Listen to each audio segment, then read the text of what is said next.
أعوذ بالله من الشيطان الرجيم. بسم الله الرحمن الرحيم.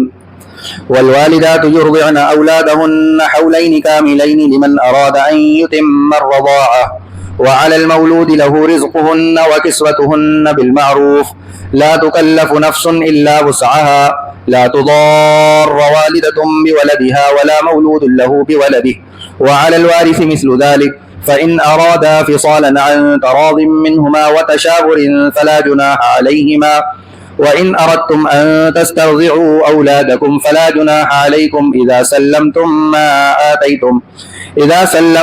ما آتيتم بالمعروف واتقوا الله واعلموا أن الله بما تعملون بصير. صدق اللہ العظیم. سورہ بقرہ پارہ نمبر 2 کی آیت نمبر 233 تلاوت کی گئی، جس کا ترجمہ ہے والوالدات یرضعن اولادهن حولین کاملین لمن اراد ان یتم الرضاعہ. اور مائیں جو دودھ پلاتی ہیں ان کو چاہیے کہ وہ 2 سال مکمل کر لیں، جو اس مدت یعنی اس دودھ پلانے کی مدت کو پورا کرنے کا ارادہ رکھتی ہیں. وعلی المولود له رزقهن وکسوتهن بالمعروف. اور جس کا بچہ ہے اس کے اوپر واجب ہے ان ماؤں کا کھانا پینا اور ان کا کپڑا لتا بہتر طریقے پر. لا تکلف نفس الا وسعها. اور کسی شخص کو اس کی وسعت سے زیادہ تکلیف نہیں دی جائے گی. لا تضار والدة بولدها ولا مولود له بولده. اور اس بچے کی وجہ سے ماں کو کوئی تکلیف نہیں دی جائے گی اور نہ اس کے باپ کو کوئی تکلیف دی جائے گی. وعلی الوارث مثل ذلك. اور اسی طرح کی ذمہ داریاں وارث پر بھی ہیں. فإن أرادا فصالا عن تراض منهما وتشاور فلا جناح عليهما. اور اگر وہ دونوں یعنی والدین آپس کی رضامندی اور مشورے سے دودھ چھڑانا چاہیں تو اس میں کوئی گناہ نہیں ہے اس مدت سے. وَإِنْ أَرَدْتُمْ أَن تَسْتَرْضِعُوا أَوْلَادَكُمْ فَلَا جُنَاحَ عَلَيْكُمْ إِذَا سَلَّمْتُمْ مَا آتَيْتُمْ بِالْمَعْرُوفِ.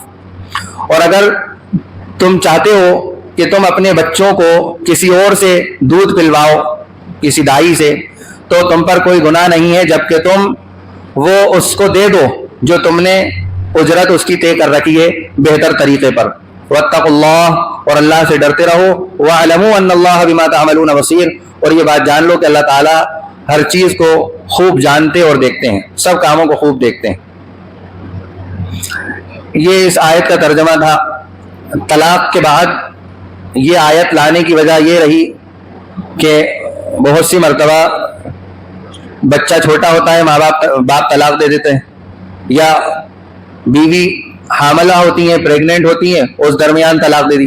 اب جب بچہ پیدا ہوگا تو دودھ کی ذمہ داری کس کے اوپر ہوگی اور دودھ کی مدت کیا ہوگی؟ یہ بہت اہم مسئلہ ہے. ورنہ بعض گھروں کے اندر عورتیں 3 سال تک بچوں کو دودھ پلاتی ہیں، جو جائز نہیں ہے. زیادہ سے زیادہ 2.5 سال یہ آخری درجہ طے کیا ہے کہ بس 2.5 سال، اس سے زیادہ کی کوئی گنجائش نہیں. امام ابو حنیفہ رحمۃ اللہ علیہ کا مسلک ہے 30 مہینے تک دودھ پلا سکتی ہیں. 30 مہینے یعنی 2.5 سال، اس سے زیادہ نہیں. اور انہوں نے بھی جو مسئلہ بیان کیا ہے کئی احادیث کی روشنی میں اور کئی احادیث کو بنیاد بنا کر، اور قرآن نے بھی ایک بات بیان کی ہے کہ 2 سال تک تو دودھ پلانا ہی ہے. ہاں اگر مجبوری ہے تو وہ 2.5 سال آگے بڑھا سکتے ہیں، ورنہ 2 سال. یہ بات ہے. تو ماؤں کے ذمے ہے کہ وہ 2 سال کی مدت پوری کریں اگر وہ اس مدت کو پورا کرنا چاہیں، اور اس سے کم میں بھی وہ اپنے اس بچے کو دودھ کو چھوڑا سکتی ہیں. لیکن اس میں 2 باتیں قابل غور ہونا چاہیے. صرف آپس کی زدی سے میاں بیوی کی لڑائی ہو گئی، میاں نے طلاق دے دی، اب بچہ لے کے عورت جو ہے اپنے مائکے آ گئی، اور اب عورت دودھ اس لیے نہیں پلا رہی کہ میں کیوں پلاؤں، بچہ تو ان کا ہے. تو یہ نہیں ہونا چاہیے. تمہارے اوپر واجب ہے، ضروری ہے تمہارے لیے کہ تم دودھ پلاؤ. اگر کوئی مجبوری نہ ہو، کوئی واجبی مجبوری، مثال کے طور پر بچے کو ماں کے دودھ سے بعض دفعہ ہوتا ہے کہ وہ میچ نہیں ہو پاتا تو اس سے خطرہ ہوتا ہے، یا دودھ پلانے کی وجہ سے عورت کی صحت پر اثر پڑ سکتا ہے، تب یہ ہے کہ اس کے گھر والے یعنی شوہر، یا اگر طلاق دے چکا ہے تب بھی وہ شوہر اس کے لیے انتظام کرے گا دودھ کا. لیکن جو اصل ذمہ داری ہے وہ ماں ہی کی ذمہ داری ہے کہ دودھ پلانا دیانتاً ماں کے ذمہ واجب ہے، بغیر کسی شرعی عذر یا ضد یا ناراضگی کی وجہ سے دودھ نہ پلائے تو گناہگار ہوگی. اور دودھ پلانے پر وہ شوہر سے کوئی اجرت اور معاوضہ نہیں لے سکتی کہ صاحب میں دودھ پلا رہی ہوں، لاؤ مجھے اتنے روپے مہینہ ہونا چاہیے، جب تک وہ اس کے اپنے نکاح میں ہیں. اگر نکاح میں ہیں تو اجرت نہیں لے سکتی دودھ پلانے کی، کیونکہ وہ اس کا اپنا فرض ہے. دوسرا مسئلہ کیا ہے؟ یہ معلوم ہوا کہ پوری مدت یعنی دودھ پلانے کی جو مدت ہے 2 سال ہے، جب تک کوئی خاص عذر مانے نہ ہو. وہی جو میں نے بتایا، یا تو بچے کو سوٹ نہیں کر رہا ہے، یا ماں پلائے گی تو اس سے اس کی جسم کو اس کے نقصان ہو سکتا ہے. تو بچے کا حق ہے کہ یہ مدت پوری کی جائے 2 سال کی، اگر کوئی عذر نہ ہو. اس سے یہ بھی معلوم ہوا کہ دودھ پلانے کے لیے پوری مدت 2 سال دی گئی ہے، اس کے بعد دودھ نہ پلایا جائے. البتہ بعض آیات اور قرآن اور احادیث کی بنا پر امام ابو حنیفہ رحمۃ اللہ علیہ نے 2.5 سال یعنی 30 مہینے جو ہے مدت بتائی ہے کہ وہ اتنا بھی پورا کر سکتی. اس کے بعد آگے فرمایا وَعَلَى الْمَوْلُودِ لَهُ، کہ اس بچے کا باپ. اچھا، اس میں عجیب قرآن نے طرز عمل اختیار کیا ہے. والوالدات کہہ کر تو ماؤں کو ڈائریکٹ خطاب کیا ہے کہ مائیں، لیکن یہاں جب باپ کا ذکر آیا اس آیت میں تو یہاں پر والوالد نہیں کہا، بلکہ کہا وَعَلَى الْمَوْلُودِ لَهُ، وہ بچہ جس کا ہے، یعنی وہی باپ، مراد وہی ہے. لیکن یہاں ایک بہت عجیب حکمت کے تحت قرآن نے اس لفظ کو بدل کر کوئی دوسرا لفظ استعمال کیا کہ باپ کے ذمے ہے ماؤں کا کھانا اور کپڑا. اب دودھ پلا رہی ہے عورت تو باپ جو ہے، شوہر جو ہے، آدمی اپنی بیوی کا مکمل خیال رکھے، اس کو وہ تمام پروٹین اور تمام جن سے دودھ زیادہ بنے ان تمام چیزوں کو وہ مہیا کرائے، فراہم کرائے. جو بھی چیزیں ایڈوائز جو اس کا دیتے ہیں ڈاکٹر، وہ تمام چیزیں وہ لا کر گھر میں رکھے تاکہ بیوی زیادہ سے زیادہ اس کا استعمال کرے اور اس کی صحت بھی بنی رہے اور دودھ بھی زیادہ اترے. تو یہ شوہر کے ذمے. اور قرآن نے آگے فرمایا وَكِسْوَتُهُنَّ، اور ان کا کپڑا لتا بھی بالمعروف، عام طریقے کے مطابق. لا تکلف نفس الا وسعها، اور اللہ تعالیٰ نے، شریعت نے، دین نے کسی شخص کو بھی اس کی حیثیت اور اس کی وسعت سے زیادہ کا مکلف نہیں بنایا ہے کہ وہ وزن اٹھا سکتا ہے 5 کلو اور اس سے کہا جا رہا ہو نہیں تم 7 کلو اٹھاؤ. نہیں، 5 کلو اگر کوئی اٹھا سکتا ہے تو 5 ہی اٹھوایا جائے گا. 3 کلو اٹھوایا جا سکتا ہے 3 ہی اٹھوایا جائے گا، اس سے زیادہ کا شریعت نے مکلف نہیں بنایا. آگے فرمایا لا تضار والدۃ بولدها ولا مولود له بولده، کہ نہ تو کسی ماں کو اس کے بچے کی وجہ سے تکلیف میں ڈالنا جائز ہے اور نہ کسی باپ کو اس کے بچے کی وجہ سے تکلیف میں ڈالنا جائز. مطلب یہ ہے کہ بچے کے ماں باپ آپس میں زدی نہ کریں. مثلا ماں دودھ پلانے سے معذور ہو اور باپ اس پر یہ سمجھ کر زبردستی کرے کہ آخر اس کا بھی تو بچہ ہے، یہی پلائے گی، مار کے پلائے گی، مارو اسے. تو ایسا نہیں ہونا، یہ مجبور ہوگی اور پلاوے گی پھر وہ.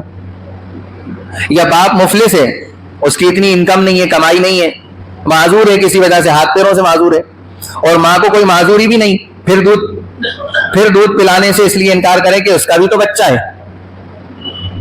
جھک مار کر کسی سے پلوائے گا تو وہ تو پلوائے گا ہی، کسی سے بھی پلوائے گا. تو اس لیے قرآن نے کہا ہے کہ لا تضار والدۃ بولدہا، کہ اس بچے کی وجہ سے نہ تو ماں کو تکلیف پہنچائی جائے گی نہ باپ کو تکلیف. دونوں آپس میں مل بانٹ کر جو ہے خوشی خوشی اس معاملے کو حل کریں. عورت جب تک نکاح میں ہے تو اپنے بچے کو دودھ پلانے کی اجرت کا مطالبہ نہیں کر سکتی، طلاق اور عدت کے بعد کر سکتی ہے. ابھی جو میں نے بتایا نا شروع میں کہ جب تک وہ نکاح میں ہے تو دودھ پلانے کی اجرت نہیں لے سکتی، لیکن طلاق دے دی ہے اور عدت میں ہے یا عدت کے بعد ہے تو کر سکتی ہے. عدت کے بعد اگر وہ بچے کو دودھ پلا رہی ہے تو معاوضے کا، اجرت کا مطالبہ کر سکتی ہے. اگر بچے کی ماں دودھ پلانے کی اجرت مانگتی ہے تو جب تک اس کے نکاح یا عدت کے اندر ہے اجرت کے مطالبے کا حق نہیں. یہاں اس کا نان و نفقہ جو باپ کے ذمے ہے وہی کافی ہے، جو پیچھے عدت کے مسائل میں بیان کیا گیا تھا کہ اگر کسی شوہر نے اپنی بیوی کو طلاق دے دی، اب وہ عدت کہاں گزارے گی؟ شوہر کے گھر پہ گزارے گی، شوہر کے گھر پہ اگر وہیں طلاق دی ہے تو.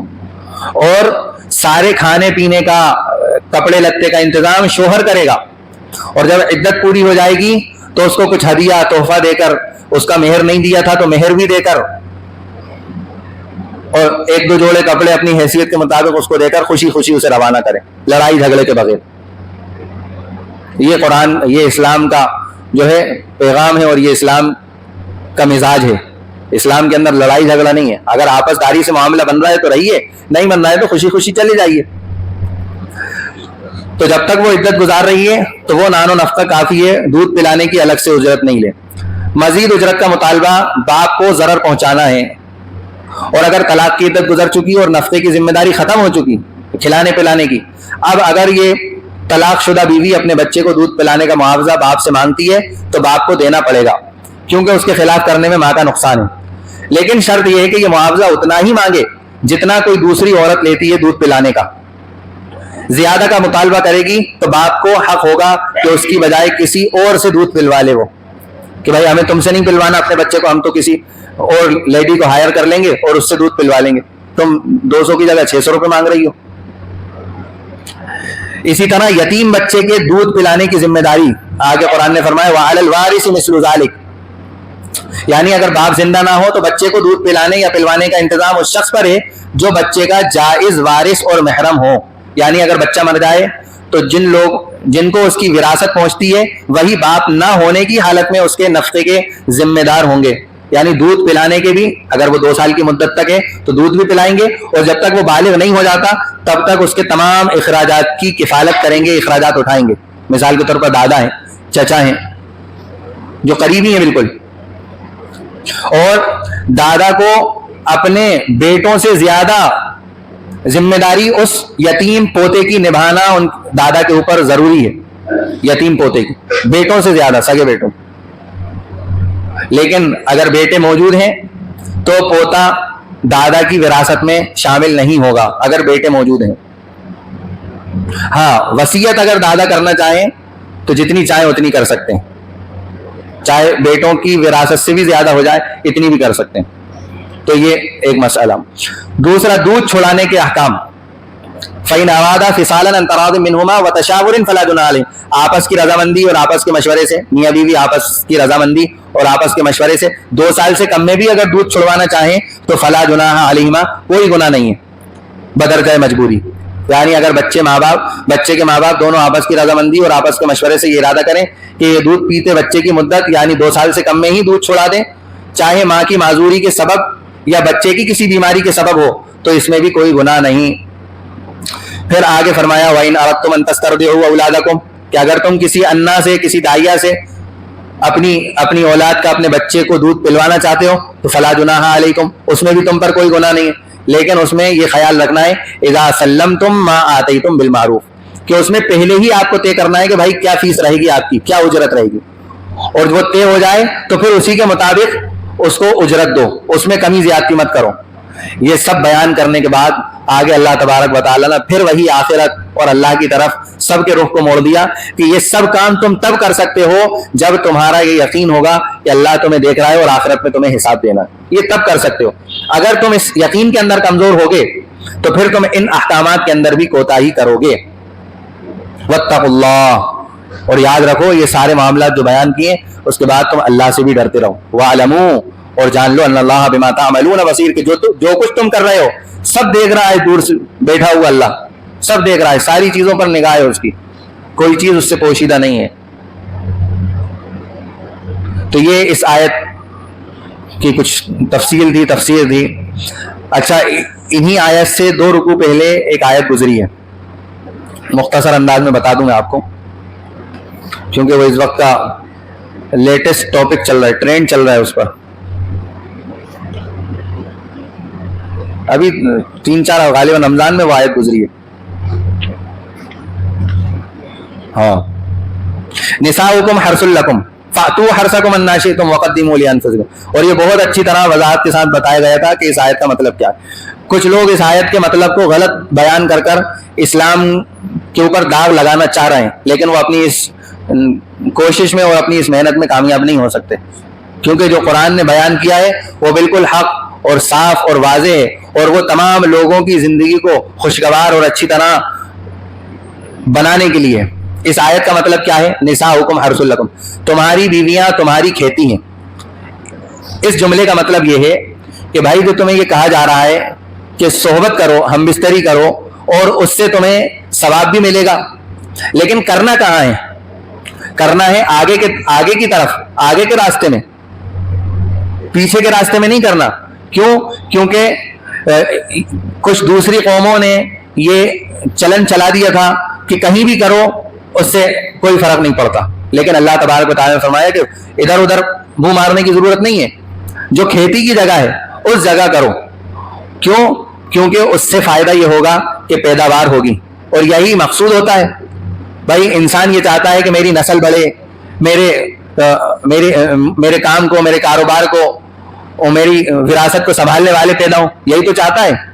کوئی بیوقوفی ہوگا جو اپنے بیج کو ضائع کرے, بیوقوف ہوگا. دیکھا ہے آپ نے کوئی کسان ایسا ہو جو کھیت میں بیج اس لیے ڈالے کہ کچھ پیداوار نہ ہو, بس ڈال کے آ جائے؟ کوئی نہیں ہوگا. اس پر بہت اچھا موضوع مفتی یاسر ندیم الواجدی صاحب, انہوں نے بہت شاندار, بہت اچھے انداز میں بیان کیا ہے. اگر موقع ملے آپ کو, 25-30 منٹ کا ہے, اس کو ضرور سنیے گا. اس سے ایک آپ کے ذہن کے اندر جو سوالات آ بھی رہے ہوں گے تو وہ سوالات انشاءاللہ نکل جائیں گے اور اس کا حل ملے گا آپ کو. اس کو ضرور سنیے. یاسر ندیم الواجدی, مفتی یاسر ندیم الواجدی صاحب بہت اچھے اسکالر ہیں, اور سینکڑوں غیر مسلموں سے ان کی روزانہ ڈیبیٹ ہوتی ہے. یا تو وہ سمجھ لیتے ہیں اسلام کی حقیقت کو تو مسلمان ہو جاتے ہیں وہیں, اور اگر نہیں سمجھتے ہیں تو ان کے اندر کا باطل نکل کر باہر آ جاتا ہے کہ ان کی ذہنیت کیا ہے.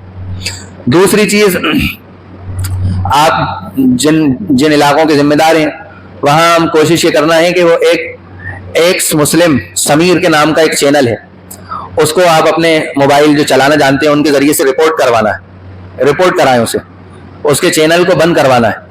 وجہ اس کی یہ ہے کہ وہ اپنے آپ کو کہتا ہے کہ میں پہلے مسلمان تھا, اب میں نے اسلام کو چھوڑ دیا ہے. اور ابھی اس نے 2-4 دن پہلے بڑی عجیب حرکت یہ کری ہے کہ قرآن سامنے رکھ کر اس نے اپنا جوتا جو پیر میں پہنا ہوا تھا وہ اس کے اوپر رکھا.